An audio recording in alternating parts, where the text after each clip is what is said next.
Welcome to the Goalbusters Expert Peak Productivity Tips podcast, where top business experts get just 7 minutes to answer 5 rapid-fire questions about what they do and how they stay productive. Each episode is packed with actionable insights to help boost your efficiency and achieve your goals. Let's dive in and unlock the secrets to peak performance. Well, hello everyone. My name is Robin J. Emden, and I'm an accountability coach and author of Get Resultsology, the science of getting stuff done. I work with people who run their own business. No boss, distractions everywhere, and never enough hours in the day. Together we cut through the noise, sharpen their focus, and follow through on the big ideas that actually move the needle. That's what I call the momentum formula. Do it today, profit tomorrow, and repeat. So if that sounds like the kind of breakthrough that you've been looking for, then you're in exactly the right place. And speaking of being in exactly the right place, I am delighted to welcome our guest expert today, Nick Musica. Nick is the founder and CEO of Optics In, a digital marketing agency based in Carlsbad, California, specializing in SEO and web design.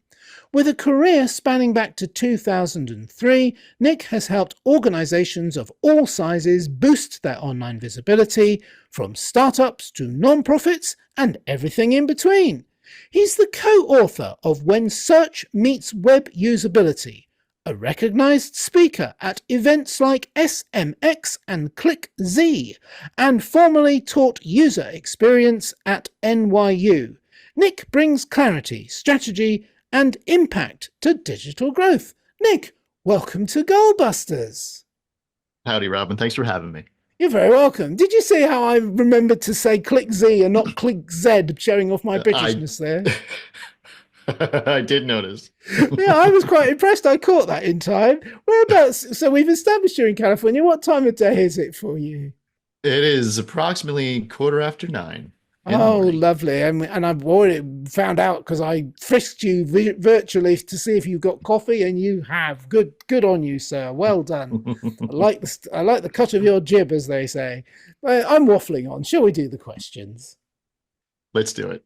All right. I'll get the clock up on the screen. And there it goes. Nick, could you tell me, please, who is your ideal client? You know, it's one of two folks who show up. It's either folks who have a ton of volume associated with their products. Like I have a health and wellness client that just wrapped up, and they have a tremendous amount of volume in the space. And so with that volume, when you can get that search volume and you have the product volume, you tend to get a very good result for what we're talking about, for being found via SEO. And the other client that I like is what I refer to as the $1 million query. So there are some folks who are out there. The nature of the business is not a lot of volume, but the value of their product is quite a bit. And I had one of these folks show up about 6 months ago, and the conversation I had with their salesperson sounded something like this. Our average cost, our average value of a contract is $250,000. And so I kept repeating that back to him, and I can see him getting a little twitchy, and he goes, Nick, I got to stop you. I know we gave you that number, but we have clients with contracts that can go up to $1 million. Oh, you literally have $1 million query out there. That's fascinating.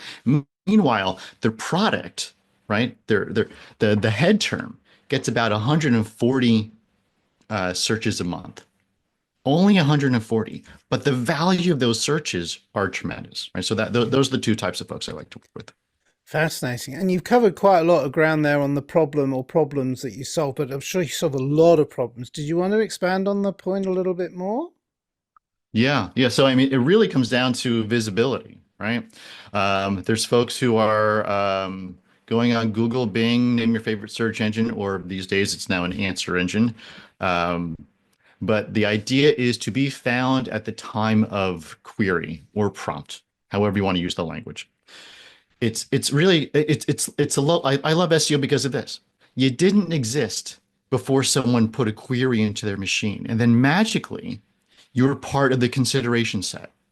Right now, you're something for someone to think about. You're solving a problem for them that they just searched for on whatever platform they're using today.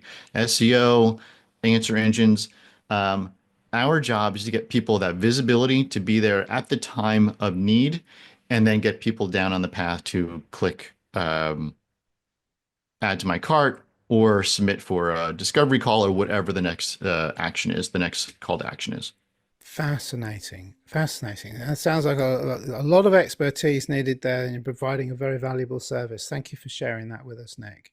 So, Yeah. what is one valuable free action that our audience can implement that will help them to solve the problem in some way for themselves? Yeah, I would highly, highly recommend everyone uh, putting these two applications on your website. A lot of folks have Google Analytics. That seems to be a given for most folks, but not everyone. If you don't have it, please do it. But the other one that about half of the folks who show up to my door have is Google Search Console. So back in the 60s, there was a show on TV, Batman, and there was a big red phone the commissioner would use to call up Batman. That is Google Search Console. It is your direct line to Google. It's really it's sort of like a one way. They tell you things for the most part. There's a little bit of back and forth, but it's mostly them telling you things. It's our view of your website through our lens. You can't get any clearer than that. And that information that you get from that is actionable, which is fantastic. And the action is various forms, but the result is always more visibility. So a lot of it's technical, a lot of it may be copy, but any way you slice it, it's direct from the source. So get those two applications on your site. Google Search Console, Google Analytics, they are both free. They are indeed, and that's a very fascinating insight into the power and the difference between them. Thank you so much for sharing that with us, Nick. That's a great free tip. So now that we have a better understanding of what you do, let's dive briefly into goal busting, focusing on how to maximize productive time to achieve business goals. Nick, can you share any tips or advice for someone looking to improve their productivity habits? Yeah, I have found for me working for myself, by myself, in my own office, you would think there's not a lot of distractions, but they are everywhere. Everywhere, right? The sound outside, the noise coming up downstairs, the cats who want food, like everywhere, right? And so what I have found is two things, really three things. One, having a big goal. I'm looking to accomplish X. If you don't have a goal, anything is a good distraction. So you need something you're going to accomplish. The other thing is work in 30-minute increments. Heads down for 30 minutes doing a thing, take 5 minutes off. 30 minutes and five, 30 minutes and five. Set the timer. Literally set the timer. Manage yourself because no one else is. You don't have a boss. You are your own boss, and there's a lot of responsibility with that. Or you lose the privilege, potentially, right? And the other thing is this little devil is terrible. Is terrible. It'll give you all the things you ever wanted all at the same time. All the phone calls coming in, all the texts coming in, all the alerts coming in. Stop it all. Stop it. Use it as a phone, right? Go through your alerts. Kill the ones that are not completely 100% necessary. Get off social. Either social is part of your job or it is not part of your job. If you can't get off of it, give yourself to set a timer, 5 minutes, and then get off of it. But you need to be very hyper vigilant about how you spend your time. The value of your time and the best way to use it is your friend or the opposite. Fantastic. And one final question is, what should I have asked you today, Nick, that I didn't? And your answer, please. Yeah. People go, well, how do I get started? SEO is so hard.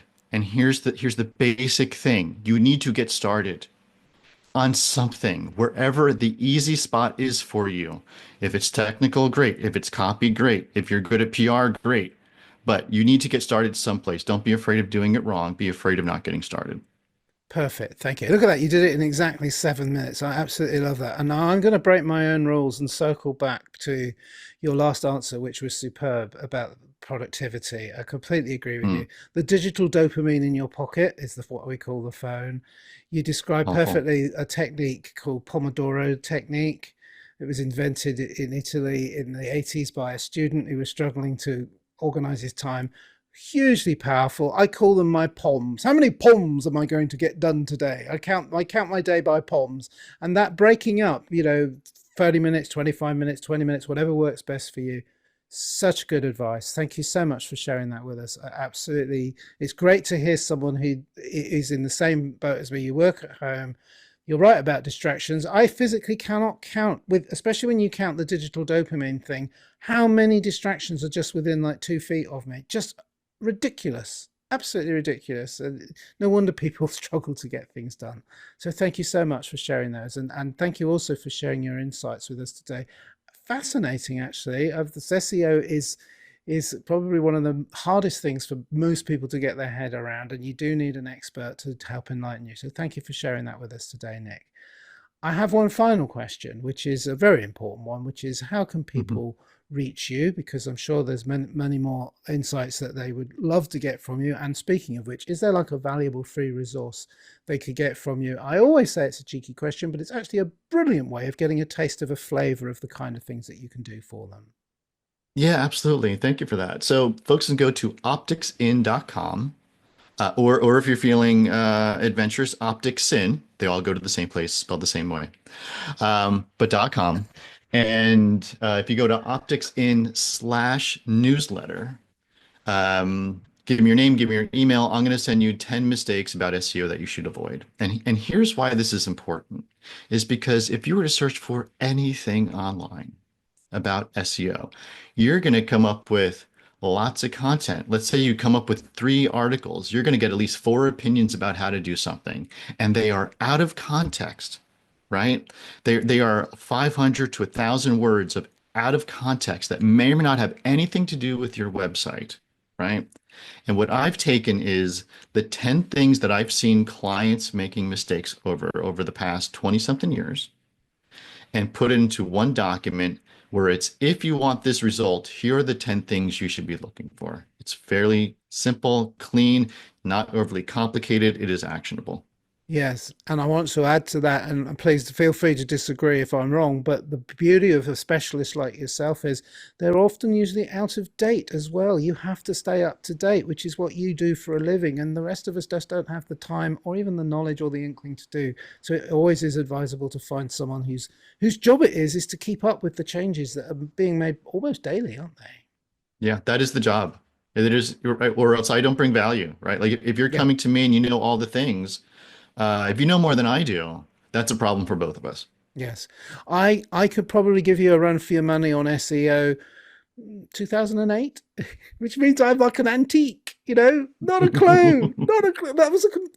Might as well been the Victorian era. It's just changed so much. Nick, it's been brilliant. Thank you so much. I've really enjoyed our brief conversation today. I feel like I've learned loads. I feel like there's loads to learn. And I'm very pleased to have met as someone who I could probably learn quite a lot of that from. Thank you, Robin. Thank you for your time. You're very welcome. Thank you for your time today too. So that's Nick Musica, everybody. And please, everybody, remember, keep goal busting. Make your future self proud. Bye-bye. Thanks for tuning in to Goalbusters. If you're enjoying it, please subscribe, rate and review it on your favourite podcast platform. Your support is very much appreciated. And if you're ready to boost your online profits, skyrocket your productivity, crush procrastination, and see a positive change in your bank balance, all within just 30 days, this is your opportunity. Take my free 5-day challenge at www.skyrocketyourproductivitychallenge.com.